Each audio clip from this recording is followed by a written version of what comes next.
It's a go for Joe. Welcome back to Fog Wrestling. It is your NXT recap. Not even Joe Hendry could bring us to reviewing this show, brother. Because you know what? NXT's went down the toilet like Shawn Michaels' looks a long time ago. It's not the sexy boy. It's not the go-to show. It's not the funky show. I feel like 2 years ago it was the fun show to watch. Now it's the least fun. It's just shite. Yeah, there's nothing good about watching NXT. That is why we did not watch it this week. But what we did watch was Joe Hendry's involvement. So we've seen Joe Hendry appear and we've seen the Joe Hendry match, and that is what we'll talk about when we get to that part of the show. But as always, we'll just start at the very beginning. We're just going to read the results. We'll give our quick thoughts on it. It is what it is. We have to watch a lot of wrestling every single week, and this week we just decided not to watch NXT. Yeah. Too much, brother. Too much. Don't work for me, brother. Like all these people, never. Like Meltzer would claim it's never been better to be a wrestling fan because you've got wrestling on every night. Who cares? I would rather one wrestling show a week if it was good than wrestling on every night of the week and it sucks. Who wants to watch shitloads of fucking wrestling? No, absolutely. Here, there's TV shows. I'm sure there's TV series on every night of the week. But if they all fucking suck, then why do you want to watch them? Would you not rather one show with the quality of a Breaking Bad, even if you can only watch it on a Monday? Even if you only get to watch it, like, say, 13 times a year, and then it goes on a break. I would rather something really good that I enjoy watching than have lots of shit available that I don't want to watch, and that's kind of how wrestling is. You know, it's like, you got wrestling on every... See now, I guarantee you there is TV series on every night of the week. Does that mean it's the best time to be a fan of TV series? No, because there's no TV series on right now that is considered to be great or even good. Whereas, you had periods back... I mean, once upon a time, you had, like, The Walking Dead, Sons of Anarchy, Breaking Bad, Game of Thrones. They were all on at the same time. Aye, great time to be alive. When they were actually good. But we're not talking season 10 of The Walking Dead. We're not talking season 7 and 8 of Game of Thrones. We're talking those shows were all on when they were all on at the same time period, right? That was a time to be a fan of TV series. I mean, now it's not really a time to be a fan of fucking wrestling. No. So what, does that mean that wrestling is better now than it was in 99? Because in 99 you only had, 4 shows on? Whereas now you've got, in terms of North America, you've got 6 a week. Oh, but in 99, you only had Raw, Thunder, Nitro, and ECW, so that means today's better. Doesn't fuck. More is less. More is less, but talking of more, we get 4. Ethan Page, Strick Williams, Sean Spears, Javon Evans kick off the show, talking about what happened at the pay-per-view. Of course, Strick Williams lost. What do you want to talk about? Ethan Page won. Oh, yeah, but Sean Spears, I think he needs to go, to be perfectly honest. You just get a big brawl between these 4. It's like, where's this going? Right, what's wrong with Sean Spears? He fucking sucks, man. He's only in a job because Cody Rhodes is his wee pal. Why does he need to go, but Ethan Page doesn't? I think Ethan Page is alright compared to Sean Spears. The perfect 10, the chairman, having a gimmick centre called because of McMahon. And you come out with a chair. Nothing original, just have to... that's all that is. That's a dig. A dig at McMahon. It's all it is, but Carmen Petrovic defeats Arana Grace. 1, 2, 3. I'm sick and tired of these rookies, said Fallon Hendry after the match. What are you, Fallon Henry? I forgot you're this experienced. Ring fucking general. Anyway, Ava Brooks Jensen segment up next. What did they really talk about? Basically, Brooks Jensen wants a chance to prove it. They're going to make an impact. I promise you, I'm going to make an impact. Ha ha ha! TNA appearance coming up soon.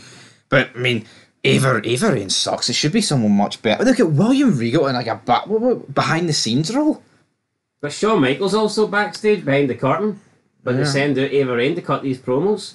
Mounts. Tony D takes on Lexis King for the Heritage Cup. I hate the Heritage Cup. I'm just going to stand by that. We had, is it just 4 rounds? Or is Tony D just completely sinking irrelevant ever since he was involved with the Heritage Cup? I think he's on the island of irrelevance. This guy went for competing for the belt to stand and deliver, and then because they didn't give him the belt, they put him straight into some shite fucking Heritage Cup. Like, why is Ethan Page coming in and getting the title before Tony D. That makes no sense to me. No, it makes no sense to me either. Oh, but look, we're still doing something with them. See, there's this logic now where they can stick a belt on you and that they're booking you correctly. That only works if the belt means something and if the title reign means something. Fact is, majority of the belts in wrestling mean fuck all today. Yeah. And this isn't even a belt, it's a cup. I mean, he may as well piss in it, man. It means nothing, but he wins 2-1. Do we care? No, we really do not care. Javon Evans gets attacked by Brooks Jensen backstage, and then Josh Briggs gets pissed. Wah, wah, wah. Right, Chase University segment. I'm done with Chase University. Alright, it's time to reel it in. Do you not think so? I don't call them up to the main roster or something, or have them turn heel, or do something. It's only a gimmick that really works, though, I think. Yeah, in developmental. And I feel like well, I'll tell you what, you can't just keep a gimmick around because having fucking men getting close to their 40s like Duke Hudson and Ridge Holland, that doesn't work having them in the faction. No, it doesn't. Gallus defeat Tyson DuPont and Tariq Agaway. Tyson DuPont sounds like a Hoover. DuPont. Well, did he hoover up the action or what? Nope, Gallus picked up the victory. Oh, Trick Williams cut a backstage interview and he revealed his tag team partner was Joe Hendry because a graphic appeared. I believe in Joe Hendry. It's a go for Joe. And then, guess what? You'll never guess what happened next. You're never going to guess. Wesley comes out, wants to talk about Obafemi. Enter the Rascals. The Rascals are back. You know what?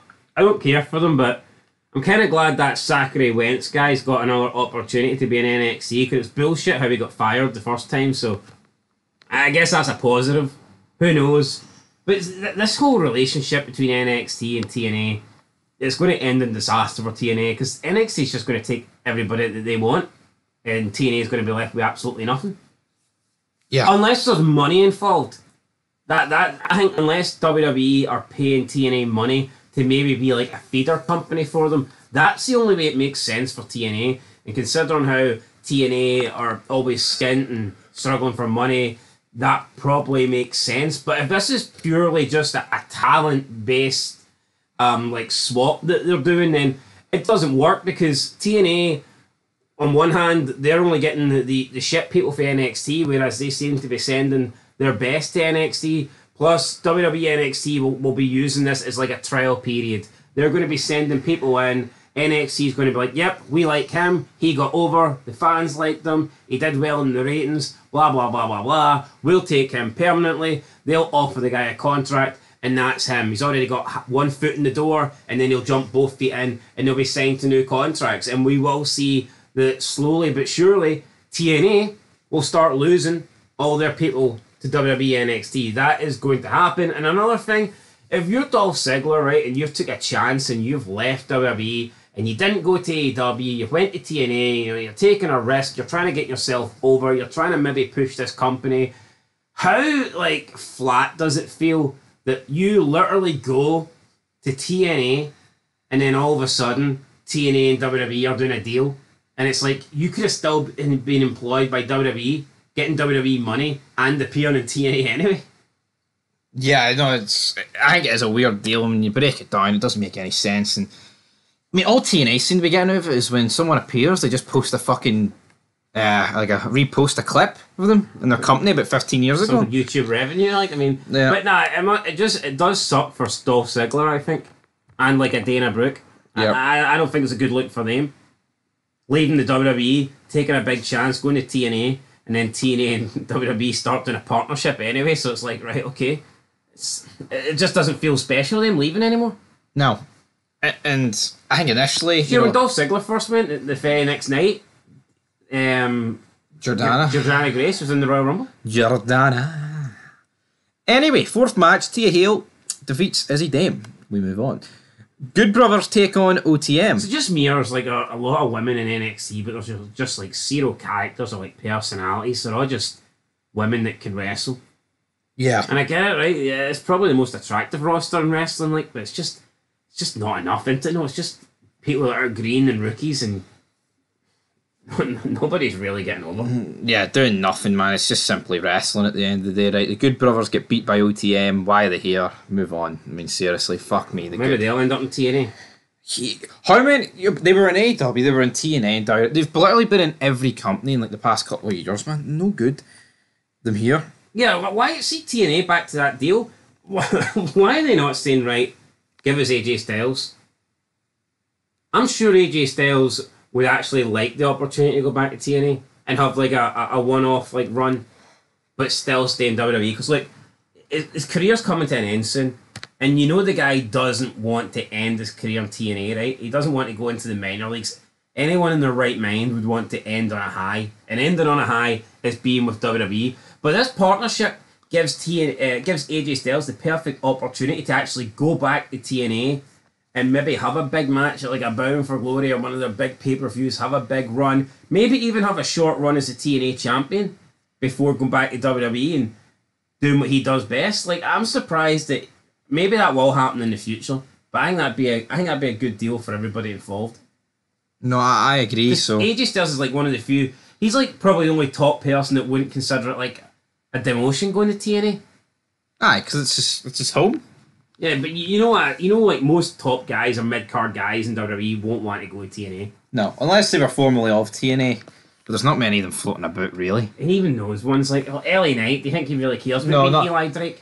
No, even like a Bobby Lashley, I think they'd see it definitely as something negative, right? But AJ Styles, you know, he's a phenomenal one. He is TNA. I think when you think of TNA, there's been a lot bigger people in TNA than obviously AJ Styles, but when you think of longevity and time at the top and stuff, he's probably the main guy. So that's a deal. If I was TNA, I'd be like, right, well, give us AJ Styles for 6 months. Get it done, right? Sol Ruka against Fallon Hendry up next. No, hold up, but let's just talk about it. AJ Styles, Cody Rhodes. If they're going to write AJ off TV after that I Quit match, would that not be the perfect opportunity? Yeah. Have AJ quit, then he's off SmackDown. You could have sent AJ to TNA for like 6 months, whatever, 4 months, and then when he comes back, he could change and go to Raw. Yeah. I think that I Quit match was a perfect opportunity. AJ Styles is off TV anyway, so what's he doing? And also, I think if you're going to go down the lines of an invasion in the NXT with TNA, I think you need someone good to lead it, and I think AJ Styles is perfect for that. Especially if he feels like you're hard done by WWE. But anyway. What are they going to do? Send them Brooks Jensen? That's the invasion? I know, it's garbage, Brooks isn't it? Jensen. Right, Sol Ruka wins via disqualification. You get people beating her up. Juicy J, Jasmine next. Right, anyway. I believe in Joe Hendry. It's Trick Williams, Joe Hendry against Ethan Page and Sean Spears. People bashing Joe Hendry. Oh, he's one of those guys, and then he wrestles sort of guy.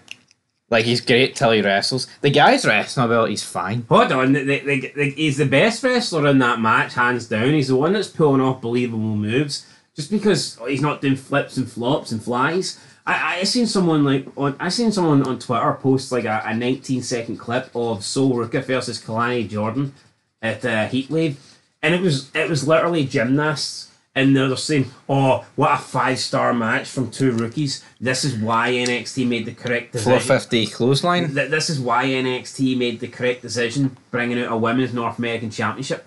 It was a bunch of shit that, and it was like these WWE fanboys, man. Like, see if this stuff happens in AEW, they'd probably call it out. But and then Meltzer and Alvarez did the opposite. They bashed the match, and it's like, hold on, if Ospreay, see in 2 months' time, Ospreay and Ricochet is going to have this same match, and Meltzer and Alvarez will be saying, "Oh, it was 6 stars, 7 stars." People just see what they want to see, depending on whether they're on Team AEW or Team WWE. See, right now, I don't have a fucking team. I'll just tell it how it is, and that kind of wrestling sucks. It ain't wrestling, man. It's gymnastics. No. The match wasn't... I don't know if you've seen the 19-second clip, but it was like handstands and somersaults. I've seen the 450 somersault thing.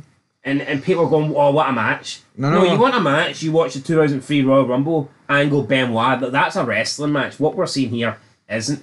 Joe Hendry is a better wrestler than 95% of NXT. Yep, you got to agree with that. And then the main event, as we said, Trick Williams, Joe Hendry against Ethan Page and Sean Spears. Correct decision. Joe Hendry wins with his wee choke slam. Well, his big choke slam. He gets in the ring and he's hitting believable offense. Irish whips, running clotheslines into the corner, fall away slam. His timing's good. He's not too fast. He's actually taking time in between moves to fucking sell and react. He's getting up, he's looking at the crowd, he's doing all the right things. It's not like these wrestlers where they just go, oh, one move straight into the next and it's like 100 mile an hour. Joe Hendry's taking time to perform moves and get a reaction. And that's what you want. I look at the last 2 minutes of that Joe Hendry match and, I mean, he was absolutely fine. And people say, oh, he sucks in the ring. How does he? Fucking sucks my ass. People want him to come in and hit 450 splashes, man, and not take a breather and just do move after move after move. Somersault 650 off the top rope. And look at the crowd, though. They're going ballistic for the guy. Singing his song throughout the match. Who else gets that? Yeah, I'm pretty shit. He hits like the fall away slam, then he gets up and he does his wee pose. I mean, that's what people want. And that's what people will get. Anyway, we can't rate it. We didn't watch it. But, I mean, the match is good. Joe Hendry wins. Hopefully this means... But see if they have Joe Hendry lose, like Ethan Page, for the title or something. I don't know what they're doing. But what did people rather, right? See in the Hogan era, did people want like Hogan to clothesline some guy over the top rope, and then he would like hulk up and he'd give the crowd that look, and the crowd would go mental? Or do they want Hogan to clothesline someone over the top rope and then run off the other ropes, jump and do a somersault dive over the top? Somersault dive. I mean, like you've got to take a bit of time to actually sell and react to the moves that you're doing. I'm not buying this. Joe Henry's a good worker. He's a good worker, guys, but it's a go for Joe. He's not great, but he's better. I mean, it's NXT. Who cares about working these days? You know what I mean? Anyway, it's a go for Joe, and it's time for us to go. So until next time, peace.